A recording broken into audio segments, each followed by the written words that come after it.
Halo, perkenalkan, nama saya Ihda Irsyad Maulidias. Saya akan menjelaskan bagian-bagian dan cara kerja jig fixture pengeboran engine mounting. Setiap bagian dalam jig and fixture memiliki fungsi yang berbeda namun saling mendukung dalam proses pengeboran engine mounting.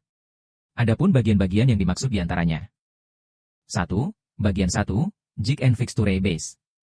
Bagian ini merupakan komponen utama yang berfungsi sebagai landasan seluruh sistem. Bagian ini menjadi tempat bertumpunya benda kerja serta komponen lainnya.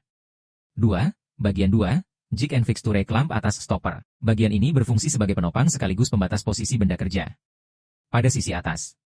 Komponen ini berperan sebagai penahan pergerakan benda kerja ke arah atas dan samping serta sebagai tempat lubang untuk lamping atas. 3. Bagian 3, tool guide. Bagian ini berfungsi sebagai pengarah mata bor agar presisi dan sesuai dengan lubang yang akan dibor. 4. Bagian 4, clamp bawah. Bagian ini berfungsi untuk memberikan gaya tekan, clamping, ke arah atas serta samping pada benda kerja sehingga benda kerja terjepit dengan kuat terhadap permukaan base. 5.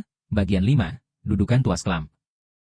Bagian ini berfungsi sebagai rumah tuas clamp agar tuas dapat diputar maju mundur untuk menjepit benda kerja. 6. Bagian 6, tuas. Bagian ini akan dihubungkan dengan clamp bawah yang digunakan untuk mengatur kekencangan agar benda kerja tidak goyang. 7. Bagian 7, handle. Bagian ini berfungsi untuk pegangan untuk memutar tuas penjepit. Proses pengeboran, drilling, dilakukan dalam 2 tahap sesuai dengan posisi lubang pada engine mounting, dimulai dari penentuan posisi benda kerja hingga proses pengeboran selesai. Langkah kerja. 1. Benda kerja diletakkan di atas base dan didorong hingga menyentuh stopper sebagai proses locating agar posisi awal tepat. 2. Tuas diputar hingga menjepit benda kerja dengan kuat sebagai proses clamping untuk menjaga kestabilan. 3. Mata bor dimasukkan melalui lubang pada base sebagai tool guiding. Kemudian dilakukan pengeboran pada posisi pertama. 4. Setelah selesai, tuas dikendurkan dan benda kerja dilepas dari penjepit. 5. Benda kerja diputar untuk menyesuaikan posisi lubang kedua dan ketiga.